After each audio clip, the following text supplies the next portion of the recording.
Director, productor, trabajó en radio, en televisión, en cine.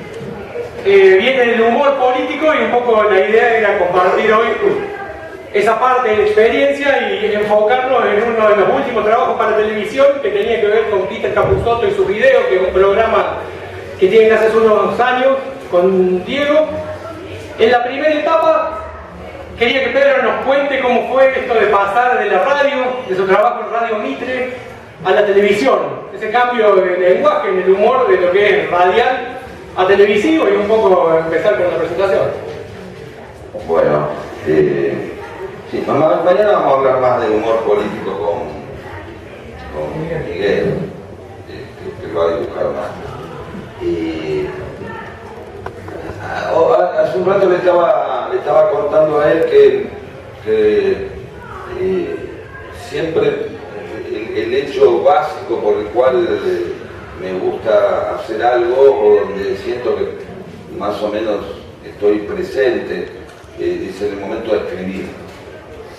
No tanto en el momento ni de filmar, ni de editar, ni de cerrar el presupuesto, ni de todas las otras partes que tengo que hacer, que en realidad todas se fueron construyendo para poder cuidar lo que escribía, pero no para cuidar como si no hay nadie me interpreta mis textos o mi guiones, pero me daba cuenta que el guión, la idea que yo hacía se deformaba en la medida que no cuidaba yo cómo se realizaba, entonces cómo se producía. Entonces de a poco yo me fui metiendo en ese lugar. Entonces cuando llevaba guiones para grabar también me quedaba en la grabación para ver que se hiciera como yo pensaba. Quizás había un montón de falencias que hiciera que la receta no funcionara, como si uno le da una receta de cocina a alguien y después se pone al lado, ¿no? Por ahí me pasaba eso. Y todo había venido en realidad de una casualidad que era una necesidad de expresarme. Esto es sonando re maricones, esto así, no era que yo estaba. Pero no, yo en realidad yo quería ser director de cine y terminé siendo radio. ¿Por qué? Porque empecé, así con mucha insistencia, a buscar trabajo en cine a los 19 años. Había estudiado en una escuela de Avellaneda, que era la escuela de cine de Avellaneda, que en su momento era muy importante. Y cuando me puse a trabajar, trabajé en un par de películas, incluso con 19 años trabajé en Los Chicos de la Guerra de Meritorio y trabajé en Esperando la Carroza. Ya ahí era el segundo, fue la primera vez que se usó un Nagra. ¿Alguien sabe de eso? Bueno, un grabador así, que todavía de cinta abierta, pero muy preciso, que se usaba para cine, pero es la primera vez que se usaba un Nagra estéreo. Se grababa en estéreo para el cine. Estábamos hablando del año 85, 84. Sí, 83, 84. Entonces, se necesitaban 2 cañas y aparte la primera vez que se usaban micrófonos inalámbricos y al grabar en estéreo el tipo podía lograr que el plano estuviera más cercano o no según regulándolo con los canales. ¿Entiende eso? Más o menos, bueno. Y entonces me llevaron, yo había hecho de Los Chicos de la Guerra y me llevaron para tener la caña, el boom. Como en el cine el formato del 3/4 se le achica un poco con 2 paletas, no sé si vieron a veces los proyectores viejos tenían como 2 paletas para alargar más. En televisión se ve completa, entonces en televisión aparece en una escena el micrófono, ¿sí? ¿Se acuerda? ¿Alguien vio Esperando la Carroza? ¿Vieron la parte esa que vienen discutiendo atravesando puertas? Como por una casa chorizo. Ahí aparece. Por ahí ahora ya con la franja y el digital lo volvieron a recortar, pero ahí aparece porque esa parte antes no se veía. Y había pasado una cosa que era muy linda con Julio de Gracia, que tenía tanto oficio que el tipo, como se daba cuenta que nosotros lo que teníamos que hacer eran 3/4, entonces lo teníamos que seguir, no podíamos pasar por las puertas, como una casa de chorizo íbamos por afuera, uno hacía un cuarto, entonces el otro hacía el otro cuarto y el otro mientras tanto iba rápido y se va al otro cuarto a recibirlo. ¿Se entiende? Y van pasando por los 3 lugares de los micrófonos. Pero había una parte donde había que recibirlo desde el otro lado, porque ya el micrófono no lo agarraba. Entonces había que bajar la calle y se metía mucho en cuadro porque había que pasarlo por abajo de la parte de la puerta, del dintel. ¿Cómo se llama la mierda esa? Dintel. Entonces Julio de Gracia decía, vos pasalo tranquilo que yo ahí no hablo. Entonces Julio de Gracia, cuando había cierras así las puertas, decía, mira, escúchame una cosa, vos,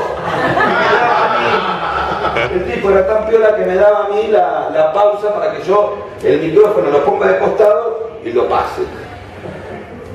Pero resulta que veía en el ambiente del cine el quilombo que era hacer una película.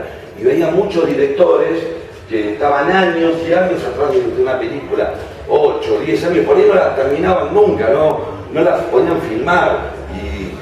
Y entonces empezó a hacer la idea del cine como, digo, todo de quilombo, 4 o 5 años, después durás una semana o el día que estrenás vos, estrenaron una de Bruce Willis con el Papa Francisco. A la mierda tu película, se van todos a ver la otra entonces me empezó a agarrar una cuestión existencial. Yo no sé si voy a poder empezar a seguir estando en algo que no sé si voy a poder ver o hacer algo. Entonces justo tuve un problema, que se murió un amigo mío, y ahí dije, bueno, la vida es así, dije, no sé, tengo que hacer algo. Y ahí me apareció esa cosa de hacer algo urgente. Y mezclado con toda la cosa de la primavera democrática, todos los que tienen 50 años saben que en el 83-84 había que estudiar ciencia de la comunicación. Ahora es stand-up, pero no importa, pero en esa época era ciencia de la comunicación. O sea, todos vamos pasando por distintos ciclos donde hay que hacer, o poner un parripollo, o un locutorio, siempre vamos pasando por pequeños hallazgos. Hubo época de mimos, ¿no? Canchas de pádel. Cancha de pádel. Mimos en canchas de pádel. Estaban así, jugando. Épocas de clowns también, ¿no? Los cuarentones son de clown. Y en esa época, bueno, entonces quería ser periodista, todos queríamos ser Rodolfo Walsh, ¿no? Después terminás más cool, pero no importa. Cuando arrancás, todos quieren ser Rodolfo Walsh. Y me fui a estudiar periodismo. Y ahí la idea del humor político se me mezclaba, que yo me interesaba la política, venía cierta militancia, media hipona, ¿no? La verdad, yo iba a bailar Pedro Navaja y a darse gauchado, pero Las Peñas es el único lugar donde podrías ir a levantarte la mina sin bañarte. Más o menos.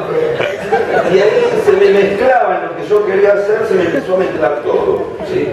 Se me empezó a mezclar la política, la expresión. Cuando digo la expresión diría la vanidad. Todos los que estamos en los medios de comunicación somos vanidosos. Es así.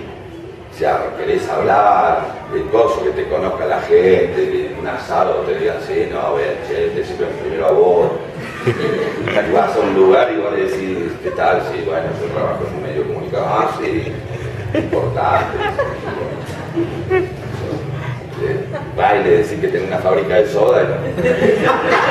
Por ahí es mucho mejor, la vida más feliz incluso. A mí me encantaría, pero para resultar, pero además estar en un medio de comunicación es interesante, es así, ¿qué va a hacer? Después hay otro que hace un cambio, le cambia el vida de un ser humano, así, y lo mira y dice, yo lo hizo Christian Barr una vez, pero entonces apareció un poco, digamos que la idea de aparecer haciendo radio. Esta es la primera pregunta, Son 3. Pasa que tomé el pura, ¿viste? Si alguien quiere tirarme un piedrazo en algún momento para que pague. Entonces apareció con Omar Quiroga, nos apareció una oportunidad que era escribir para humor en Radio Mitre. Y nosotros en realidad queríamos ser periodistas. Y decíamos, bueno, entremos ahí, que si yo una vez estemos adentro, empezamos a ver qué hacemos, ¿no? A movernos ahí adentro del medio, lo que uno siempre quiere, que es meterse en un lugar y ver, qué sé yo, estar ahí adentro. Y resultó que eran para Mario Zapata los guiones. Y duraron una semana. Si no los entendió Mario.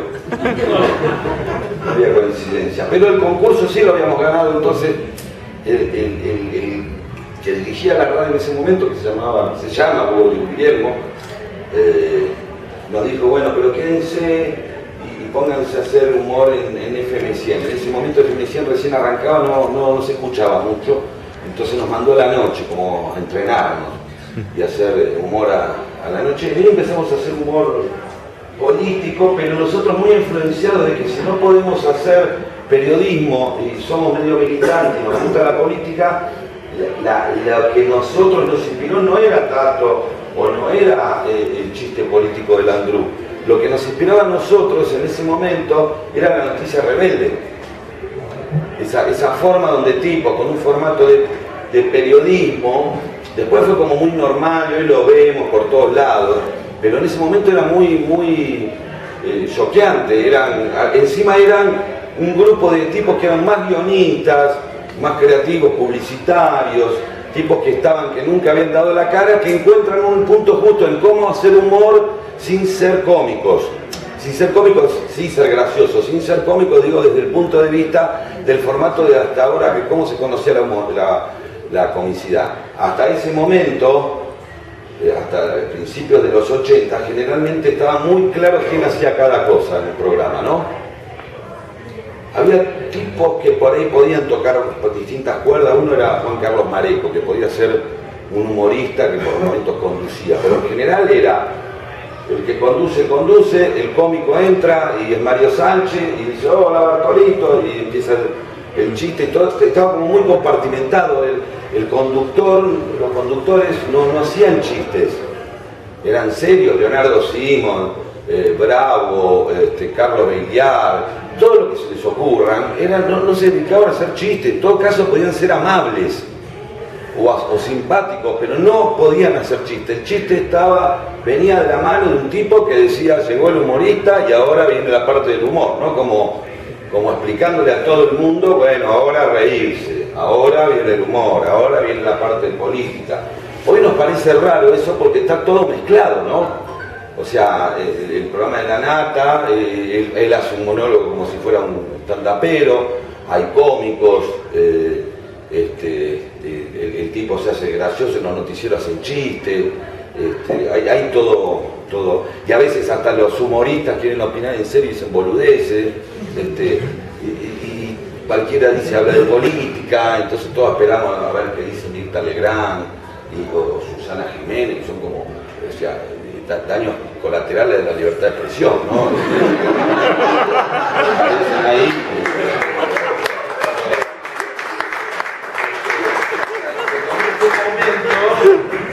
Me estoy adelantando un poco la charla de mañana. Es otra cosa, es de humor político también, pero es otra historia de mañana, porque es sexo y humor político otra cosa. Pero entonces la oportunidad con Omar era hacer, y nos lo tomamos muy en serio. Nosotros teníamos como la misma particularidad que lo de la noticia rebelde. No éramos cómicos, no éramos actores, podíamos hablar en joda, y empezamos a hacer esas producciones donde nada, se nos aparecía la idea de poder hacer un humor que tuviera una línea, o nuestro pensamiento, o una pequeña ironía o algo, en medio de, eso lo contaré mañana, una democracia muy joven, ¿no? Decían que tenía 6, 7 años, eso mañana vamos a hablar de eso. Y de ahí apareció la oportunidad de Tato, que fue una casualidad porque el programa de Tato lo estaban haciendo Sebastián y Alejandro, y Alejandro se tenía que hacer cosas en Uruguay como arquitecto y decidió no estar un año, y ahí nos llamaron a nosotros. El viejo nos había escuchado alguna vez en la radio, Sebastián no nos había escuchado nunca, y ahí nos llamaron. O sea, en realidad la televisión entramos por rebote y entramos a medio a lo grande, porque entramos a hacer programas de datos, ¿no? Que era... Ahora eso sí, yo y Omar no le dábamos tanta importancia, porque como éramos medio unos hipones, rockeros, la televisión era como el Satán, no le dábamos bola a la televisión, no mirábamos, sabía que existía Tato, no éramos tan boludos, pero era más importante para nuestros padres y nuestras tías que para nosotros y nuestros amigos, porque Tato era algo que tenía que ver con algo ya impuesto, que pertenecía a una consagración establecida, ¿no? Como Magdalena Ruiz Guiñazú, ¿no? Ya como próceres. Entonces, ahí fue realmente una escuela porque no teníamos conciencia nosotros. Y estábamos más trabajando con Sebastián que otra cosa y no sabíamos nada de televisión. Y ese cambio fue muy duro porque nosotros veníamos de hacer radio donde todo era posible y pasar a hacer televisión era un gran mundo, aunque supuestamente había más dinero, lo que había que cada pelotudín que se nos ocurría la teníamos que mostrar. Entonces se nos ocurría hacer el avión de Menem y había que construirlo, y se nos ocurría hacer el narcomóvil, que era una nariz gigante que avanzaba, manejada por Ibrahim al-Ibrahim. Miren las cosas, ¿no? ¿No se acuerdan? Y había que construirlo. Entonces, bueno, aprendimos de a poco a cómo pensar en función de la posibilidad, ¿sí? Que al principio uno suena como una cosa medio resignada, pero después, cuando uno encuentra la dinámica, uno se maneja siempre en un espacio delimitado, digamos, dice, ay, no puedo hacer lo que vos querés. Y la mayoría de las cosas que hacemos se basan en que hay un montón de cosas que no podemos hacer. O sea, si ahí vamos por la puerta, pues no podemos atravesar esto. Bueno, sí podemos, pero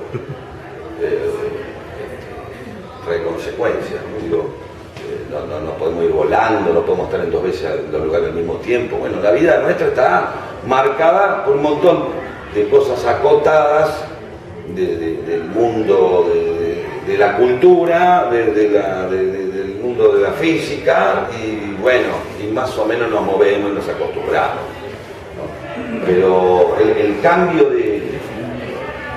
de nuevo me volvió a aparecer eso, ¿no? Que en el cambio la esencia volvía a ser escribir, y a mí me da de alguna manera siempre cierto placer estar en una feria del libro, aunque lo noto como cierta herejía, porque es como que el libro es como la esencia, ¿no?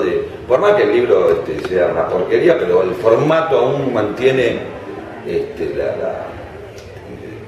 fetiche de lo que es la cultura, ¿no? El tipo tiene un libro, después el libro es una mierda, por ahí de Ari Palucci, pero es un libro, ¿no? Es un libro, la feria del libro. Y todo en realidad lo que yo hacía no dejaba de ser un derivado de eso. El gran momento mío siempre para mí era escribir, pero yo había querido al principio escribir cuentos, pero siempre sentí que escribir un libro es una cosa tan importante que no... un error de apreciación dada la cantidad de mierda que se edita, pero que yo no estaba a la altura, entonces iba a ir a algo más bastardo, que era escribir, hacer cine o televisión o radio. Y ahí, en ese sentido, hoy para mí estar en la Feria del Libro yo recién, y es más, los dos libros que hice en realidad son como derivados del programa.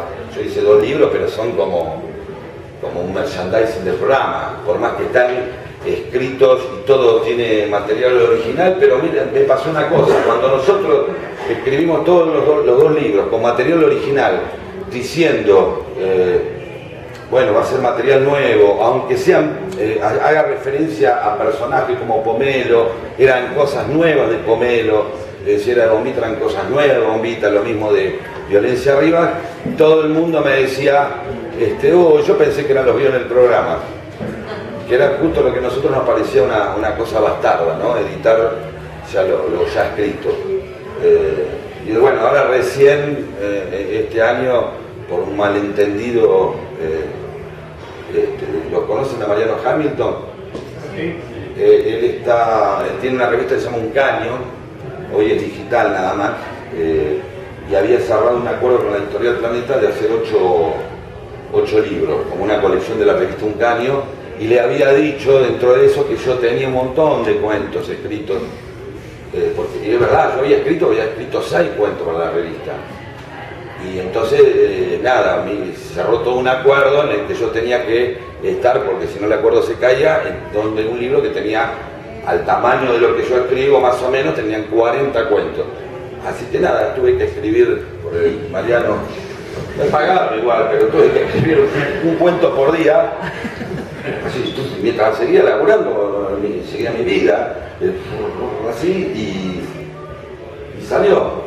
Y hay cuentos, la verdad, que se parecen unos a los otros.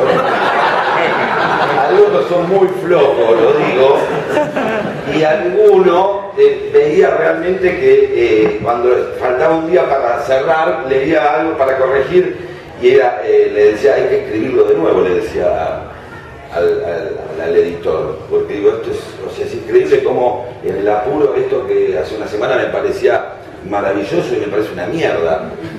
Bueno, ya es tarde, y bueno, ahí como decía Borges, obviamente no me comparo ni ahí, pero Borges decía, yo edito para no seguir corrigiendo, ¿no? Como decir, bueno, mirá, negro, ya está. Y a veces el no tener ese punto donde paramos es lo que nos impide concretar a cosas, pues todo puede ser mejor, ¿no? Todo proyecto en su potencial es mejor que aquello que logramos. Pasa hasta incluso con el sexo, ¿no?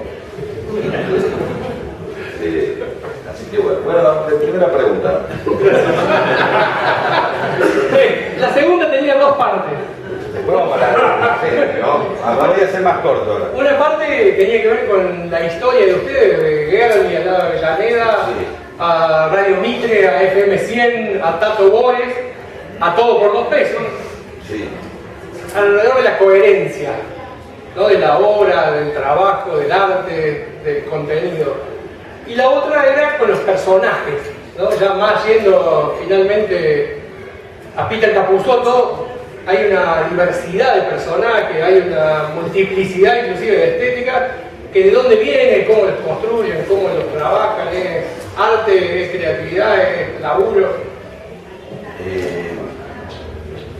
La primera parte es verdad que si todo conservaba una coherencia, recién estábamos hablando en contra de la coherencia, ¿no?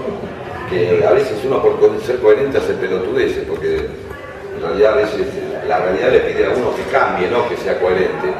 Y uno puede ser coherentemente boludo incluso, ¿no? Es un tipo coherente, es tan pelotudo ahora como hace 30 años.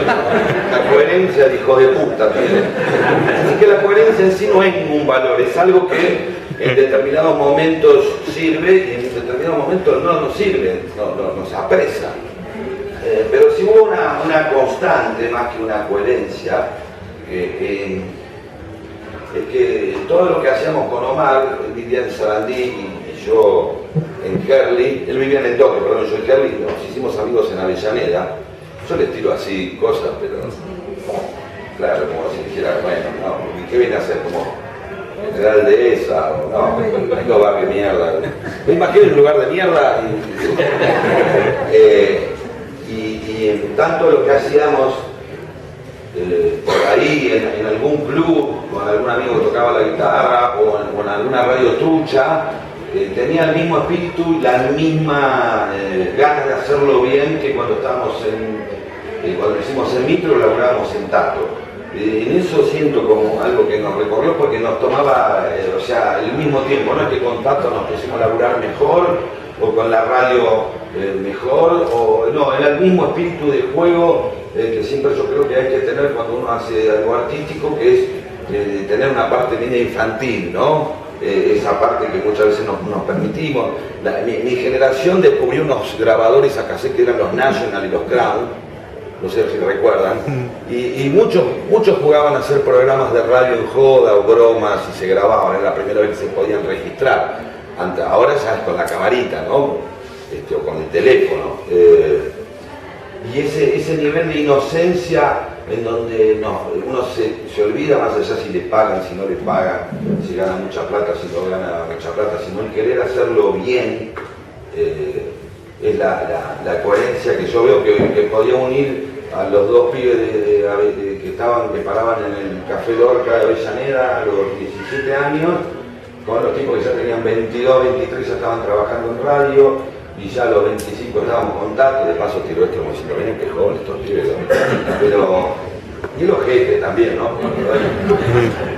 Aparecimos ahí, después se terminó. Cuando Tato, se levantó el programa de Tato, los dos estuvimos 5 años, no nos llamaban, uno pensaba que ya estaba, digo, trabajé con Tato, a la mierda, no nos llamaron durante 5 años, nunca supimos por qué, ni siquiera nos enteramos que nos hubieran prohibido porque hubiera tenido un valor por lo menos, pero no pasó nada, tuvimos que hacer distintos laburos y también con eso, con esa misma impronta de estar jugando, de encontrar un equilibrio entre el juego y la parte adulta, que es que eso se pueda emitir por radio o se pueda concretar. La idea de por qué tenemos tantos personajes no es porque sea sale más de una presión que de una expresión. Está bueno, ¿no? Sí. La presión es, tenemos que hacer cosas distintas, no se nos agotan los personajes. Lo que siempre queríamos con Diego, lo que teníamos miedo era del efecto desgaste, que se nos desgastara el programa como se desgasta todo en el novedismo de la televisión, ¿no? Entonces, salió el tipo, Marta, cuando quiero te vacuno, ¿no? ¿Te acuerdas de eso? Y ya está, el tipo dijo, ya está, con él me quedo a vivir.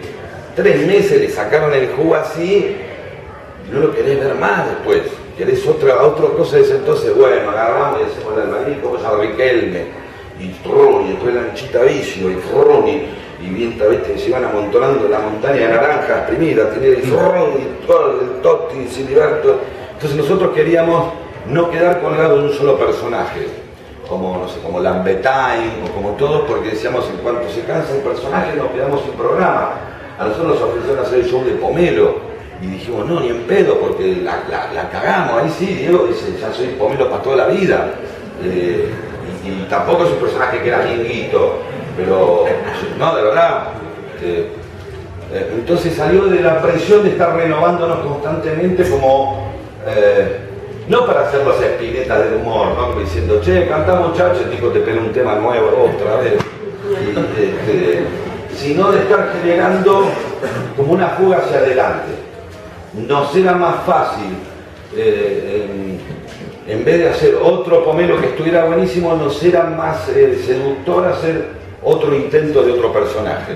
Y en realidad los personajes, la cantidad de personajes que funcionan, no es porque hubo personajes que dijimos acá la pegamos y los otros son de relleno. Eso se acomoda solo, la gente termina diciendo, y el propio personaje dice cuál es relleno y cuál es el que pegó. Entonces no es que yo dije, bueno, porque si no hubiera dicho, si yo tengo la capacidad de hacer un personaje como Violencia y que me propuse decir, voy a hacer un personaje que la rompa y que esté bárbaro, entonces ¿por qué hago los otros que son una porquería, que está lleno? No, uno va haciéndolos y se van acomodando. En nuestro caso esa creatividad se da por estadística, no porque seamos, yo no creo en la creatividad como un don, sino como